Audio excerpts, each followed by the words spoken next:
Hello, everyone, and welcome to the Washington Courts Report, the official podcast of the Administrative Office of the Courts.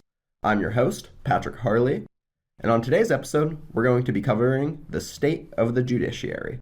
But before I do want to thank all of our listeners for their patience this past month or so while the podcast was on a brief hiatus. And to make up for it, we will be having 2 episodes coming out in the month of February, the second later this week on the launch of the state's Hope Card program. Now let's dive into the state of the judiciary. Each year, the Chief Justice of the Washington Supreme Court issues an address to the legislator on behalf of the judiciary. This year had a little bit of extra meaning, as it was Chief Justice Debra Stephens' first public State of the Judiciary address since being elected as Chief Justice late last year. In addition to the January 22nd speech, AOC's Communication Department every year puts together a written report on the state of the judiciary. This annual report provides a unique opportunity to share many of the accomplishments and work of the previous year while we look ahead to the future. While I'll cover some of the key highlights on today's episode, I highly recommend watching the address, which is only about 20 minutes, and reading some of the report if any of the topics interest you. It's over 70 pages, so a lot of information to choose from. If you want any more in-depth information from these sources, both will be linked in the description on YouTube and on the Washington Courts Report webpage on courts.wa.gov. Now let's dive right into the speech. Here is Chief Justice Debra Stephens towards the beginning of her speech on shaping courts of the future. Good afternoon. I come before you as the Chief Justice of the Washington State Supreme Court, representing the dedicated individuals who serve the public in the judicial branch of our government. We are the many judges and other court professionals who work every day in communities large and small to uphold our collective commitment to equal justice under the law. Thank you for receiving our annual State of the Judiciary report and providing this opportunity to highlight some of our work. Today, I will focus on efforts to build what we call the courts of the future, reflecting the judiciary's continued push toward innovation, responsiveness, and inclusivity in service to the people of Washington. The past few years have tested all of us profoundly. We are still feeling the impacts of a global pandemic with immense personal and social losses. The resulting disruptions in judicial operations have underscored the urgent need for systemic improvements to deliver timely and equitable justice. Stephens went on to cover the abundance of work that has been happening this past year and that embodies the concept of creating courts of the future, such as recognizing the recipients of the Innovating Justice Awards from the Board for Judicial Administration last year. Innovative work is also being done in new self-help centers that provide support to unrepresented litigants. The Courthouse Clinic in Yakima County stands as a testament to the power of collaboration, addressing the challenges faced by pro se individuals in family law cases. Commissioner Shane Silverthorne, along with Quinn Dalen and Wendy Winfield of the Central Washington Legal Aid Clinic, have launched a program that has already served over 250 individuals and families, helping them finalize agreed or default orders and eliminate court delays. Self-help centers in Spokane and Grays Harbor counties are similarly providing resources for families that cannot afford a lawyer to help them navigate a range of complex legal issues and get their cases resolved. These are the type of services we need to expand as we build courts of the future. They foster equity and access to the judicial system and help build public trust and confidence. These awards emerged as part of the court's COVID-19 response to highlight many of the ways courts adapted and responded to better serve the people and their communities and continue to do so.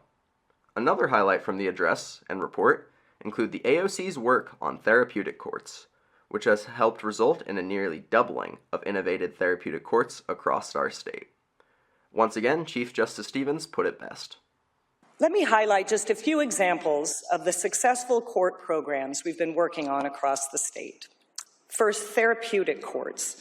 With support and technical assistance from our Administrative Office of the Courts, or AOC, innovative therapeutic court programs have nearly doubled across the state.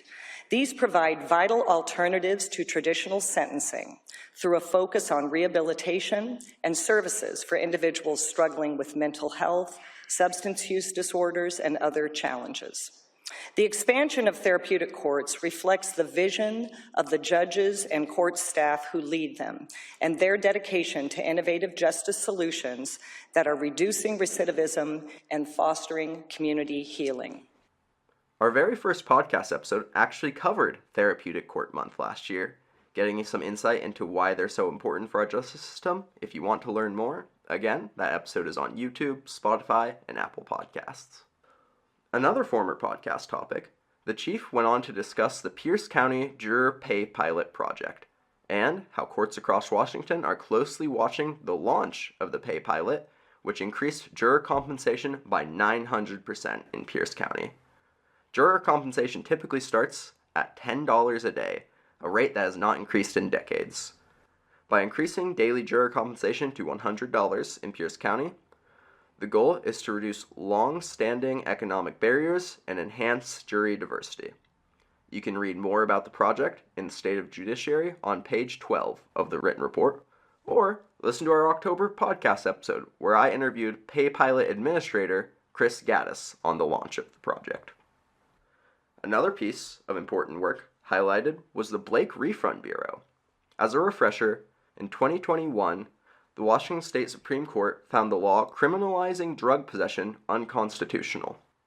As a result of this decision, known as State v. Blake, any Blake-related convictions in Washington State qualify to be removed or vacated from one's criminal record, and any legal financial obligations, or LFOs, paid as a result qualify for financial reimbursement. As of the time of the speech on January 22nd, the Blake Refund Bureau had issued over $4 million in refunds for approximately 3,300 qualifying cases. An additional $21 million is pending for more than 60,000 cases submitted by courts across the state. Meanwhile, more than 50,000 Blake convictions have been vacated, benefiting more than 37,000 individuals in Department of Corrections custody. Outreach and relief efforts are set to continue throughout 2025. And I'm pretty excited about this myself. You can keep an eye out for a podcast episode covering some of the past and future work of the Refund Bureau in the coming months. Or read an update on page 58 of the State of the Judiciary written report. Finally, one more future podcast topic, which was covered in the written report, that I personally want to mention, is the launch of the state's Hope Card program. The Hope Card program makes it easier for individuals with full civil protection orders to carry important details about their orders. These wallet-sized, durable cards include the information law enforcement needs to verify a protection order if a violation occurs. Hope Cards are a simpler way to inform police, employers, schools, or landlords about a party's protection order and are completely free. A Hope Card isn't a substitute for a protection order, and one must already have a full protection order to request a Hope Card. Just recently, I interviewed Hope Card Administrator Lauren Dodson from the AOC, and Jamie Sullivan, who is the advocate who originally pitched the bill to the representative who sponsored. Keep an eye out for that podcast episode coming out at the end of the month. Or, if you'd like to read more or learn more now, you can go to page 28 of the written report, or watch the TVW of the press conference that was first aired on January 16th. That brings an end to my coverage of State of the Judiciary. I hope this podcast, the Chief's address, and the written report has helped show just how many people in the state are hard at work bringing more equitable courts of the future. As always, thank you for listening, and I'll let the Chief sign us off. In closing, I want to extend my deepest gratitude to colleagues across the judicial branch, to our partners in the legislative and executive branches, and to the many community members whose dedicated work makes real progress possible. The author Cornel West expressed one of my favorite quotes. He said, "Justice is what love looks like in public." And we show our love and concern for one another when we work together to bend the arc of history ever towards justice. We do this work because we love it. And working together, we will continue to build a court system that not only meets the needs of today, but anticipates the challenges of tomorrow. One that is fair, inclusive, innovative, and accessible for all Washingtonians.